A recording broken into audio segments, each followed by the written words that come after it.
What's in Canada's immigration bill and why it's facing backlash? Canada's new immigration bill promises major changes, but it's drawing sharp criticism. While the government says it will modernize the system, critics warn it could restrict access, centralize power, and hurt vulnerable applicants. So what's really inside the bill and why are so many speaking out? If you are interested in this topic, please pay attention and watch the video through to the end to get all the information. Please hit like and subscribe, and don't forget to push the notification bell for an upcoming video. Canada's new bill, the Strong Borders Act, proposes a sweeping shift in immigration that, among other items, expands the Canadian Coast Guard's authority to conduct security patrols, restricts asylum access, and attempts to deal with the flow of fentanyl into the country. The bill will strengthen our laws and keep Canadians safe by ensuring law enforcement has the right tools to keep our borders secure, combat transnational organized crime, stop the flow of illegal fentanyl, and crack down on money laundering, the bill states. Introduced on June 3 by Canada's Minister of Public Safety, Anand Sangari, the 127-page measure proposes a shift in how the government interacts with the US-Canada border. The bill comes after President Donald Trump voiced concerns about what he referred to as cross-border fentanyl traffic and irregular migration, when he imposed tariffs on Canada due to his February 1 executive order titled, Imposing Duties to Address the Flow of Illicit Drugs Across Our Northern Border. Trump argued that Canada has played a central role in the challenges against illicit drugs entering the country, alleging there is a growing presence of Mexican cartels operating fentanyl and nitazene synthesis labs in Canada, and that Canada must do more to arrest, seize, detain, or otherwise intercept DTOs, other drug and human traffickers, criminals at large, and drugs. Here's what you need to know about Canada's Strong Borders Act. What is in Canada's immigration bill? Canada's new immigration bill seeks to impact various areas from asylum rules to search and seizure, to giving police more power to control and monitor the US border. The new bill would allow Canada Post Inspection Authority to open mail and would also remove barriers to allow law enforcement to open mail during an investigation attempting to curb fentanyl movement by what authorities say is performed by organized crime groups. It would expand the power of the Canadian Coast Guard to conduct security patrols and collect, analyze and share information and intelligence for security purposes by amending the Oceans Act, creating a new role for the department. It also would expand the ability for Canadian intelligence agencies to share information with US intelligence. Related to organized crime, the bill proposes additional restrictions on transactions over $10,000 and cash deposits by any one individual into another's account. The process of gaining access to asylum would also change, as the bill looks to bar asylum seekers who have been in the country for over a year, retroactively applying to anyone who arrived after June 24, 2020.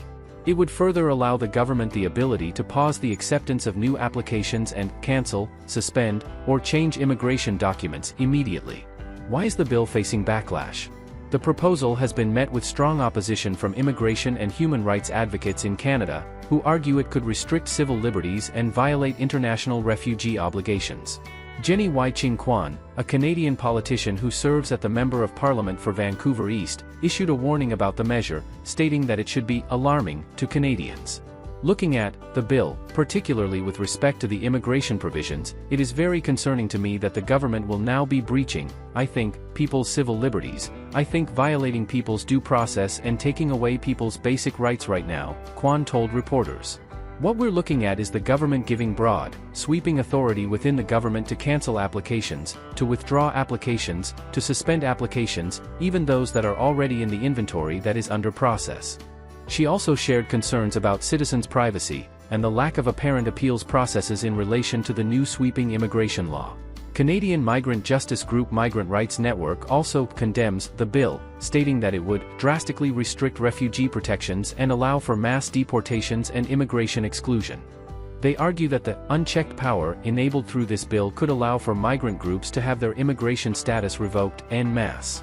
Prime Minister Mark Carney campaigned on being different from Donald Trump, yet his very first bill is a shameful capitulation to racism and xenophobia, which abandons Canada's legal and moral obligations to refugees and migrants, said Migrant Rights Network spokesperson Syed Hussain in a statement. With over 3,000 study and work permits already expiring daily because of former Prime Minister Justin Trudeau's immigration cuts, this bill will only worsen a humanitarian catastrophe. This bill is immoral, it is illegal, and it will be stopped. Speaking with reporters on Friday, Canadian Council of Refugees co-executive director Gauri Srinivasan stated that the bill mirrors U.S. immigration policy and could force many people who have no choice because they are under threat in their country or in the U.S. to live underground without status. Kelly Sunberg, a former officer with the Canada Border Services Agency, also spoke out against the bill, admitting they're not optimistic about it. "I think all the bill does is try to appease the Trump administration. But I'd like to see legislation that's designed to keep Canadians safe," Sunberg said during an interview with CTV News. "So does this legislation improve our border security, improve our immigration integrity, and improve the public safety of Canadians? No, it does not. It doesn't even come close." Anand Sangari was asked whether the immigration bill appeases the U.S. government during a press conference. "These measures are being taken for a number of reasons. First and foremost, Canadians elected a new government on April the 28th with a mandate to ensure the safety and security of Canadians, including securing our border," Anand Sangari responded.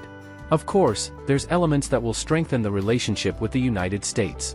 There are a number of elements in the bill that have been irritants for the U.S. David Beer, Director of Immigration Studies at the Cato Institute, says it's not surprising that Canada is moving more in the direction of the American immigration system. Canada is enhancing the power of the executive in many respects, to deny people asylum, to suspend processing of applications, limiting the right of people to request asylum," he says. "These are all things that have been part of U.S. law for a long time.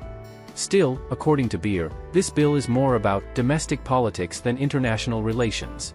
Sharie Iiken, a law professor at Queen's University, is also apprehensive about the bill. "Its intent to address concerns with a broken immigration system lies in the right place," she says, "but its execution is wrong. This is a legislative fix for a set of challenges that should have been addressed through operational measures, not new laws," Iiken says. "We need to make sure that when people show up at the border, you know that we have the resources to address them. Yes, 100%. But why dismantle what is in effect?" Iiken argues in particular against the one-year deadline for asylum claims, something she says is a direct mirror of the U.S.'s one-year policy. She provides multiple examples, including one where a foreign national comes to Canada, and year 2 of their stay in Canada, the circumstances in their home country change and it is no longer safe to return.